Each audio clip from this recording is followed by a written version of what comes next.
దానియేలు ప్రభువు దగ్గర నుంచి జవాబు రావటానికి ఆయన ఉపవాసం ప్రారంభించాడు. 21 దినాన 21 రోజున ఎవరొచ్చారు? దూత ప్రత్యక్షమైంది. సమాచారం అప్పుడు వచ్చింది.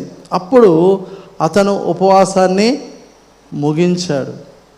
మనము 3 రోజులని 4 రోజులని 5 రోజులని మనం ఏం చేస్తామంటే వ్యక్తిగతమైన జీవితాలు ఎలా ఉంటుందంటే మన కాన్షియన్స్ ఏంటంటే వారం సెలవు పెట్టుకుంటారు, వారం సెలవు పెట్టుకొని ఉపవాసం అని కూర్చుంటారు.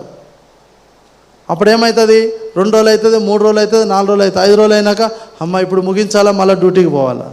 2 రోజులు అని పెట్టుకుంటారు, అమ్మ ఒక రోజు అయిపోయిందా, ఇటు పడుకుంటారు, ఇటు తిరుగుతారు, అటు పొర్లుతారు, బయట తిరిగితే ఆకలేస్తా అనేసి ఇవన్నీ ఈ బుర్ర చాలా పని చేస్తుంది.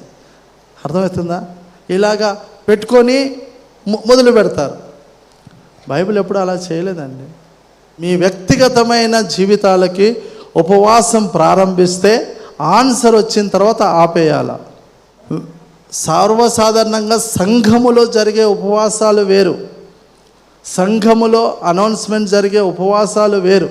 వ్యక్తిగతమైన జీవితంలో ఉపవాసము చేస్తే ఆన్సర్ వచ్చేంత వరకు ఉపవాసం చేయాలా. అది మహిమకరంగా ఉండాలి.